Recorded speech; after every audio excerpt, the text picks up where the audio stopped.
practitioner want to go through it. However, if really there's no other way other than to lay off people, the HR comes in to make the process so much easier by the way they handle it. And that's where the H in HR comes in, the human part of it. I was telling somebody the other way, we no longer say firing or sacking people. We call it separation. Because these are people you're separating from the organization. The way you handle them and they go out there, you never know. They might become your brand ambassadors, they can become your customers in whatever. But how did the layoff happen? Yeah, so HR must be very careful in the way they're doing it. They must have the psychosocial support right from the time the employees are leaving the organization. Make sure that the process is smooth so that when they are out there, they are not, for example, bad-mouthing the organization. Yeah, but like I said, HR understanding the business and knowing that layoff is really there's nothing else to do. It behoves them to ensure that that process is done properly, ensure that things are done in a very humane manner. Amadalo, whenever there are layoffs, is there at any given point, but anyone would say both parties are happy? But even while at it, let's talk about training. And is there a possibility that there are companies who can work without a HR department? And what challenges that these then portend to companies that don't have a HR department? Okay, fine. Let me first of all handle the first question, whereby can both parties leave or separate, divorce happily? Now, it's true, you can do that. We have had 2 or 3 British multinationals in the country in the last 5 years who have separated with their employees, but in a very amicable way. How is this done? It is done in such a way that first, the HR must read the signs of the times and understand that within the next, say, 2 to 3 years, this business may not be afloat. So let's start offloading people early enough when we still have the resources.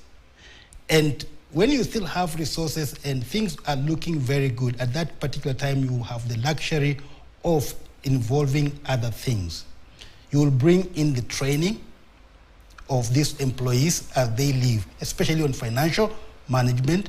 You also deal with their emotional, you deal with their mind, you deal with their psychosocial in generality, and also involve them in every step of the way by asking them exactly how can we be able to help you so that you leave happy.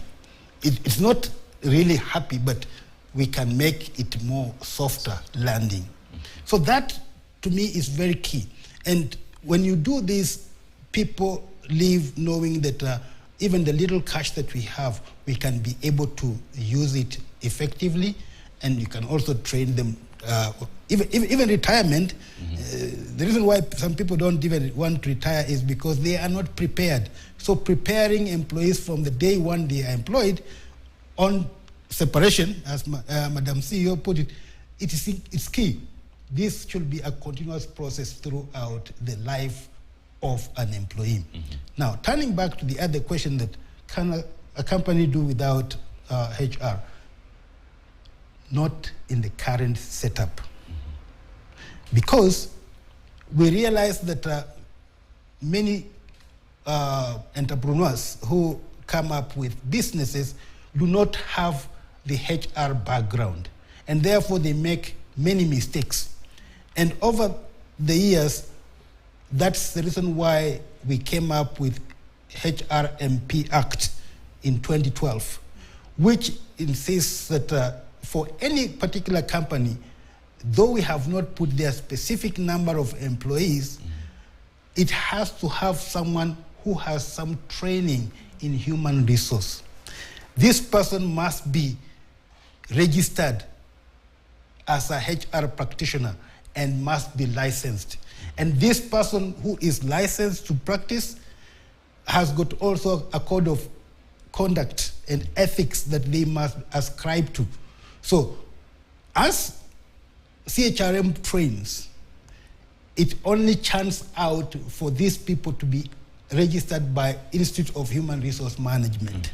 So in other words, we are saying that every organization, for it to be effectively doing the right thing, then, and also to be complying, then they need a HR department. Yeah. And Madam Principal, now when we talk about the challenges with the HR management in institutions and also the importance that there is in workplaces, how then do we say cure or handle the labor-related challenges through education? How critical is education in handling this?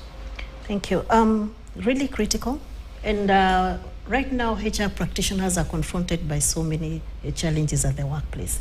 If you look at the generations groups, for example, at the workplace, we have now the baby boomers exiting. We have the X, we have the millennials, and of course the newest entrants, the Gen Z.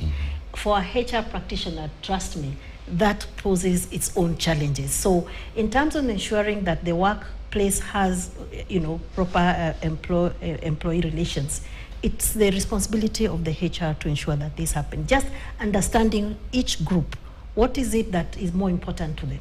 Say, for example, if it's a Gen Z, compared to maybe somebody in the older generation, an older generation is more comfortable with getting medical, for example, medical insurance, training, and, all the things that make them feel more, loyal to an organization. For a Gen Z, they'll tell you, why are you taking out insurance for me? Why don't you give me that money instead? I don't get ill. Why do I have to come to work on a daily basis? Tell me what needs to be done, and I'll do it. And in most cases, that will, the gig, whatever economy, they'll do certain things, give them a task, they'll finish it, even if they come in the morning and by lunchtime, I don't want to go home. They don't understand, why do I have to be here the whole day? So there are all these different dynamics that the HR practitioner needs to play around with and make sure that there's harmony in the workplace. Yeah. And you talk about harmony, and there's something very important now. We live in interesting economic times, economic challenges, things are tough across board. And therefore, there is need for employers and employees to collaborate to be able to surmount the challenges that there is. Therefore, there has to be good relations between the employer, employee, the HR department, all have to work together. That synergy.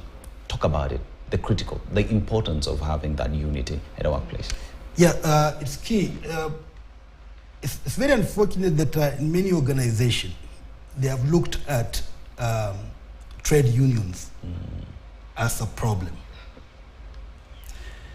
It's because of the way the trade unions in the past have behaved. They were used to banging tables and shouting and hurling insults and all that. But in real sense is that trade unions were supposed to help, first and foremost, train their members on how to be effective employees. And secondly, to ensure that there is no excesses from the management. So those two critical aspects is what now HR, the modern HR, is supposed to be handling. How do you do that? You get your employees, first of all, within to form their own groups, such as the working parties or working councils or employee council, whereby they come from different departments and they raise their grievances without feeling intimidated or victimized. This way, then, the management can easily pass, like when they want to pass on information, they can pass through these representatives. And vice versa, when employees want to pass on something back to the management, they pass through this without feeling that I will be victimized because I am the vocal one. This giving the employee a say in what goes on and especially what concerns them, gives them that sense of belonging.